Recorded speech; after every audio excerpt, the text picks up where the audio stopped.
Welcome to this new video. In this video, we will talk about the execution needed for simulating linear MPC. We will look into how long it takes to simulate a linear MPC, and we will do so for the purpose of comparison, because later on in this course you will also learn how we can speed up the simulation for linear MPC as well as for nonlinear MPC. So first, let us see how long it takes to simulate a standard linear MPC. Let us take the inverted pendulum once again as an example, and we will implement a linear MPC for this inverted pendulum system. We will use a MATLAB script and not Simulink to simulate the linear MPC. We will not be using Simulink because we do not need to run the simulation in real time. In Simulink, you can use knobs, sliders, and the real-time pacer to simulate your system in real time. For example, you can change the set points, the system parameters, or the variables of interest in real time. However, for the purpose of comparison, when we are interested in the speed of the simulation, we do not need real-time execution. In fact, we would like the simulation to run as fast as the computer can perform. Now let's first look into the simulation setup. Let's see how we are going to simulate the system. Now let's look at the timeline.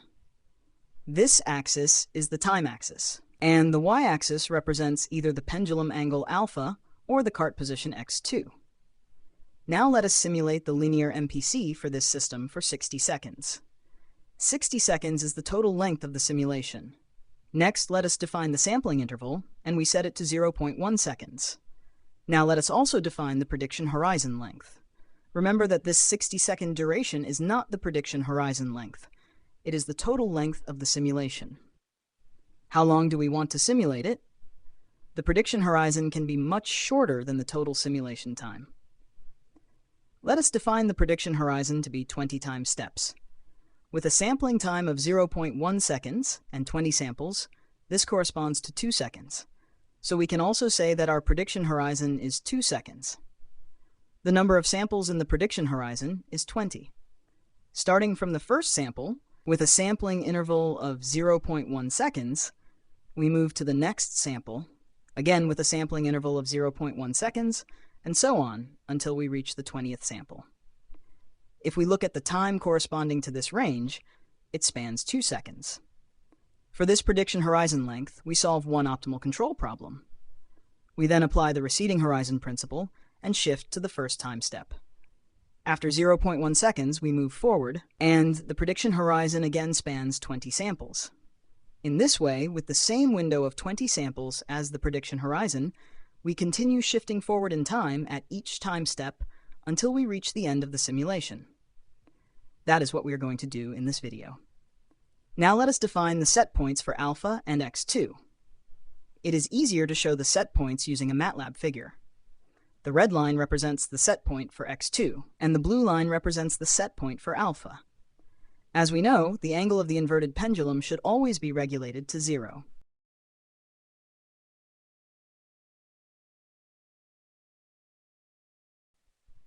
The pendulum should always remain inverted, so we set the alpha set point to 0 throughout the entire simulation.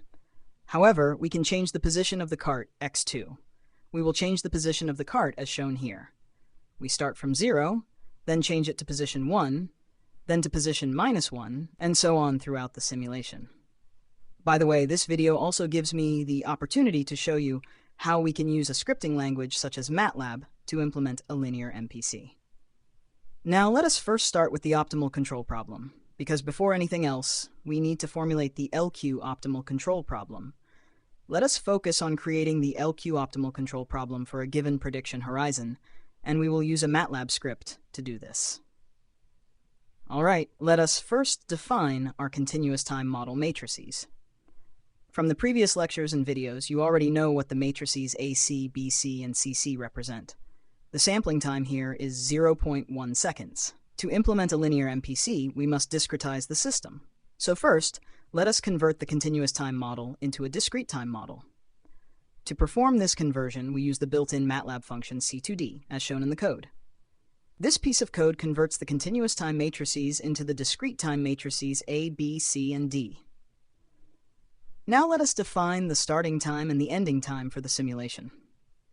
We begin the simulation at 0 seconds, which is standard practice. Let us assume that 60 seconds is the ending time for the entire simulation. Please remember that this 60-second duration is not necessarily the same as the prediction horizon. In this case, it is not. The prediction horizon is shorter than the total simulation time. Next, we create the simulation time vector so that we have discrete time steps from 0 to 60 seconds. The total number of samples in this simulation vector is given by the loop length. So the loop length represents the number of samples in the entire simulation. Now let us define the prediction horizon. The prediction horizon length is defined as 20 samples. Here, the value 20 represents samples, not seconds. However, with a sampling time of 0.1 seconds, 20 samples correspond to 2 seconds. This means that at any given time, we are predicting 2 seconds into the future. Now we need to define the set points for alpha and x2 for the entire simulation time, not just for one prediction horizon. We can do this offline, before entering the main simulation loop. To define the set points for alpha and x2, we can simply use a for loop with if-else statements. Here is the part of the code that generates the reference vector for alpha and x2 using a for loop and if-else conditions. Notice that we use 2 rows for the reference matrix. The first row corresponds to alpha, and the second row corresponds to x2. We store the values of alpha and x2 for each time step, starting from 0 all the way to 60 seconds across multiple columns. The number of columns corresponds to the total number of samples in the simulation, which is equal to the loop length. This approach makes it very easy to define the references using if-else statements. For example, if the time is less than 2 seconds, both alpha and x2 can be set to 0. Then, for a time interval between 2 seconds and 10 seconds, we can keep the alpha set point at 0 while setting the x2 set point to 1. Similar if-else conditions can be applied for the remaining time intervals throughout the simulation. This step is simply the initialization of the storage space for the reference values. We need a place to store these values offline before the simulation starts. Next, let us define the initial values of the states. We start with known initial values, and for simplicity, we assume that all initial state values are 0. Now we need to formulate the LQ optimal control problem. This LQ problem must be solved for each prediction horizon at every time step. To explain this, let us go back to the timeline.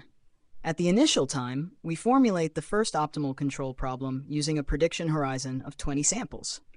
We then compute the H matrix, the C vector, the AE matrix, and the BE vector. The procedure for creating the LQ optimal control problem and converting it into a standard quadratic programming problem has already been covered in previous lectures. Please refer to those lectures for detailed explanations. Here, I will simply copy and paste the required code. Let us first construct the H matrix of the standard QP problem. As explained earlier, this involves defining the tuning matrices for the tracking errors, as well as the tuning matrices for the control inputs. Using these matrices, we define the H matrix as shown in the code. Next, we define the C vector. In this particular case, the C vector turns out to be a vector of zeros. Now let us construct the AE matrix. This matrix is obtained by considering the state equations, the measurement equations, and the error equations. Part of the code used to build the AE matrix is shown here, and all of these steps should already be familiar to you.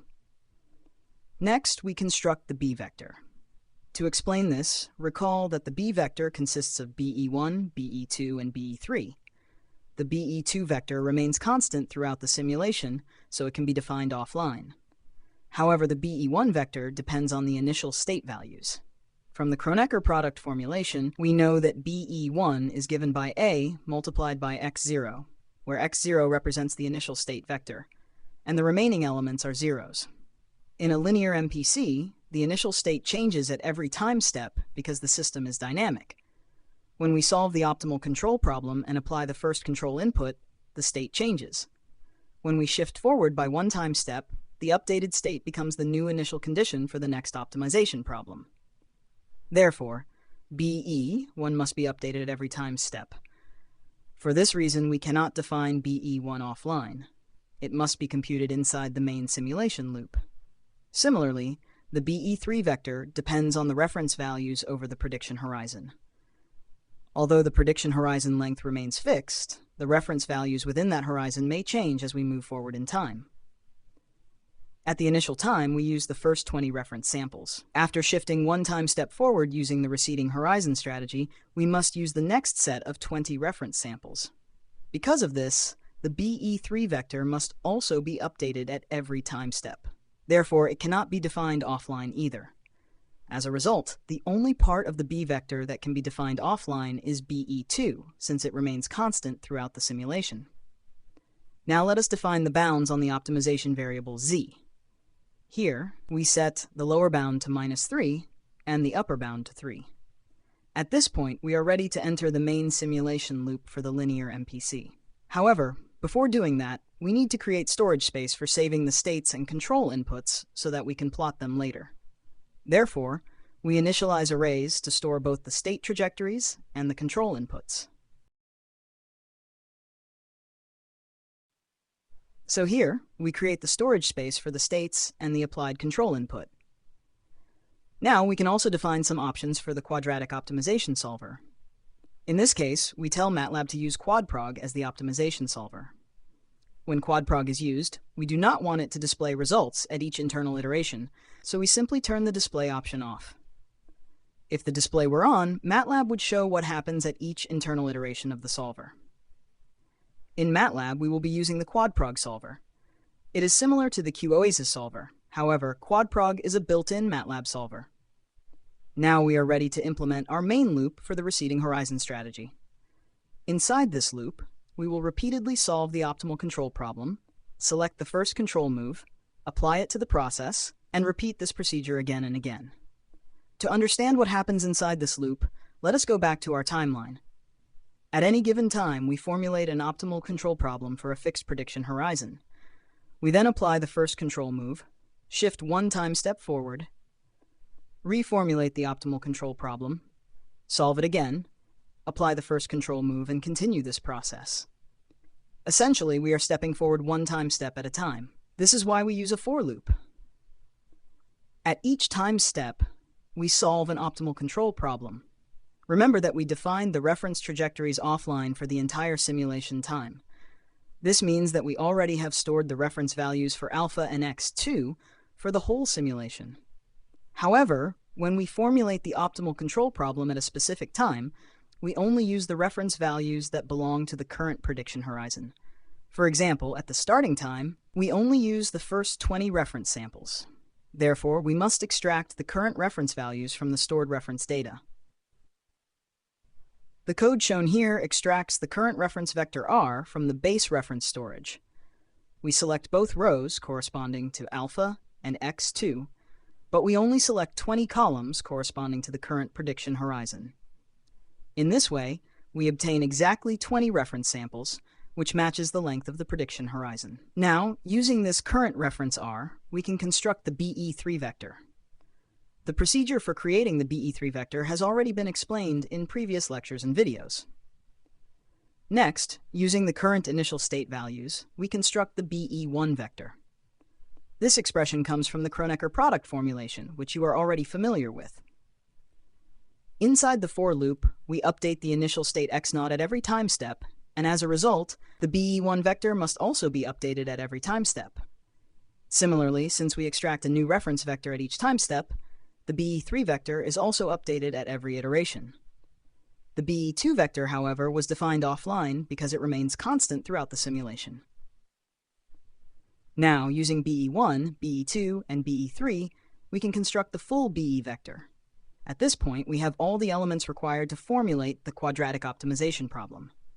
The H matrix remains constant throughout the simulation, so it was defined outside the main loop. The C vector also does not change, so it was defined outside the loop as well. Similarly, the AE matrix remains constant and was also constructed outside the main loop. Now that we have H, C, AE, BE, and the bounds ZL and ZU, we are ready to solve the quadratic optimization problem. We solve it using the built-in MATLAB solver quadprog.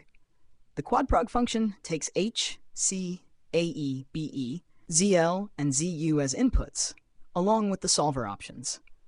Since we do not have inequality constraints in this formulation, the corresponding inputs are left empty. By solving this problem, we obtain the optimal z vector. Recall that the z-vector contains the control inputs, the states, the errors, and the outputs. In our formulation, we have chosen the control input to be the first element of the z-vector. This makes it easy to extract the first control move. The control input applied to the process is simply the first element of the optimal z-vector, and all remaining elements are discarded. Once we obtain the optimal control input, we apply it to the system and move one time step forward. At this point, let us go back to the timeline. We started at the initial point, formulated the optimal control problem with a horizon of 20 samples, solved it, and selected the first control move. Now, we apply this control input and move forward by one sampling interval, which is 0.1 seconds. Before applying the control input, it is good practice to store the current state so that it can be used later for plotting. In the code, we store the initial state x0 in the storage variable xopt. At the same time, when we extract the first control move, we also store it in the variable uApplied. Next, we update the system by applying the optimal control input to the linear model of the process. Later in the course, we will also examine what happens when the optimal control input is applied to a nonlinear model. For now, we focus only on the linear model. This step updates the system's state, moving it from time step k equal to 0 to the next time step. After moving one step forward, we update x0 with the new state values so that it can be used as the initial condition in the next iteration. At this point, we have completed one iteration of the loop. When we return to the loop, we repeat the same process, extract the current reference, update BE1 and BE3, formulate the optimal control problem, solve it, extract the first control move, apply it, and move forward again.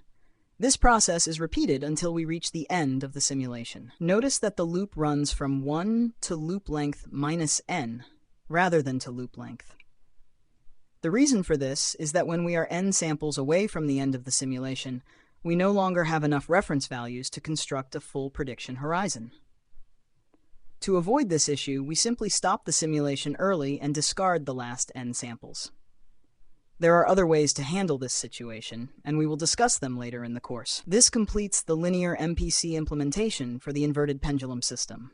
This example shows how a MATLAB script can be used to transform an optimal control problem into a predictive control problem, and how feedback is introduced using the receding horizon strategy. The remaining code is used for plotting. We plot the reference trajectories for the pendulum angle and the cart position, as well as the actual system responses. We also plot the applied control input to observe the controller behavior. To measure the computational effort, we use the MATLAB tick and tock functions to time the execution of the main loop. This allows us to measure precisely how long the simulation takes. The result is displayed in the command window. Finally, we run the script and observe the simulation results. The controller successfully tracks the reference trajectories. The red line represents the cart position reference, and the black line represents the actual cart position. The blue line represents the reference for the pendulum angle, which is 0, and the green line represents the actual pendulum angle. As you can see, even when the cart moves, the pendulum remains upright. The control input is constrained between -3 and 3, and these limits are respected by the solver.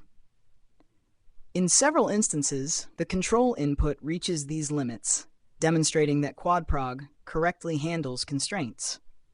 The saturation of the control input causes some overshoot, which could be reduced by relaxing the constraints. However, the main goal here was to demonstrate that quadprog can enforce constraints effectively.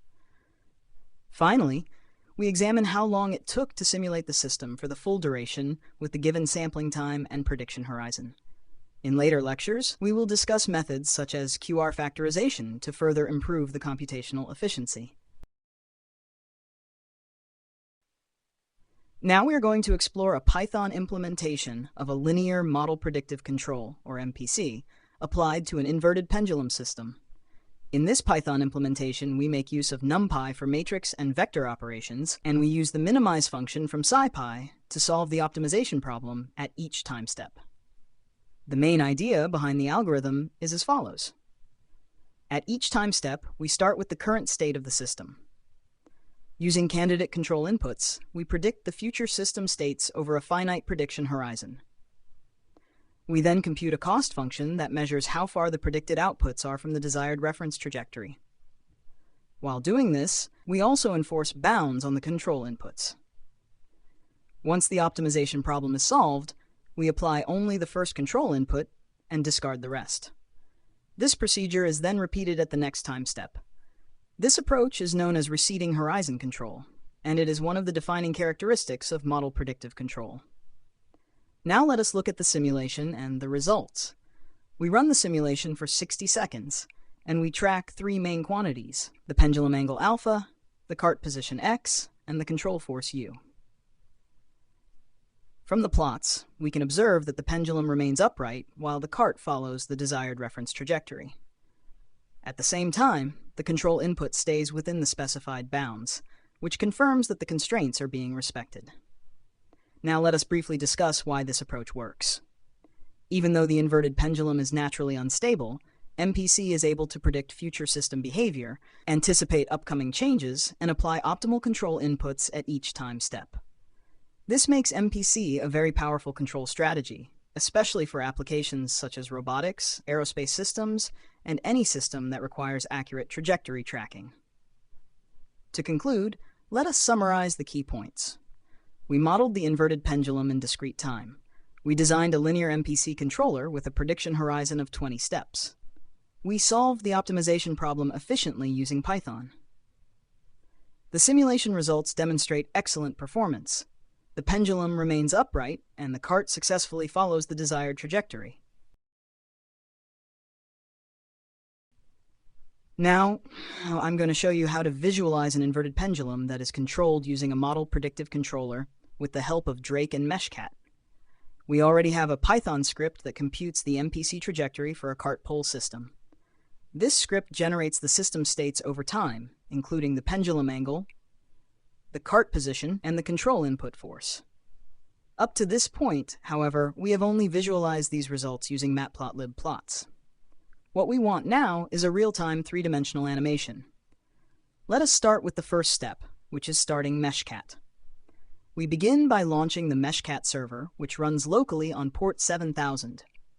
Meshcat allows us to visualize Drake simulations in 3 dimensions directly through a web browser.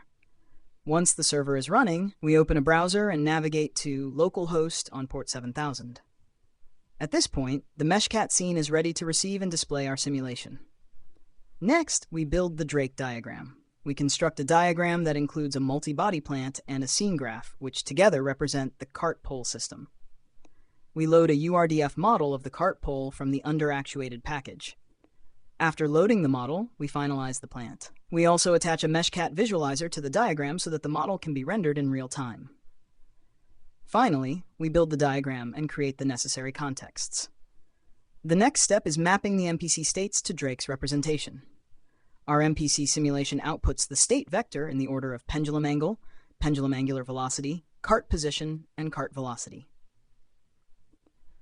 Drake, however, expects the state to be split into positions and velocities, where the positions are the cart position and pendulum angle, and the velocities are the cart velocity and pendulum angular velocity. There is also an important difference in angle conventions. In Drake, the pendulum points downward when the angle is 0, whereas in our MPC formulation, the upright position corresponds to 0 angle. To account for this difference, we add pi to the pendulum angle before sending it to Drake. Now we replay the trajectory in Meshcat. We loop through all the time steps of the MPC simulation, and at each step, update the positions and velocities of the Drake plant. After setting the state, we force the diagram to publish the current configuration to Meshcat. We also include a short pause so that the playback matches the MPC sampling time. If everything is set up correctly, you will see the cart sliding left and right while the pendulum remains balanced in the upright position. The motion follows the reference trajectory generated by the MPC, and the animation runs in real time in your browser. There are a few quick tips to keep in mind. Make sure you do not loop beyond the length of the state array, otherwise you will encounter indexing errors. You can adjust the time step or the real-time rate to make the animation smoother or faster. Also note that this approach is called state playback. Because we are replaying pre-computed MPC states rather than simulating forces directly inside Drake. And that's it. You have now combined control theory with three-dimensional visualization using Drake and Meshcat. In another video, I can show you how to run the MPC directly inside Drake so that the simulation is fully closed loop and runs in real time. Thanks for watching, and don't forget to like, subscribe, and hit the notification bell for more tutorials on robotics and control.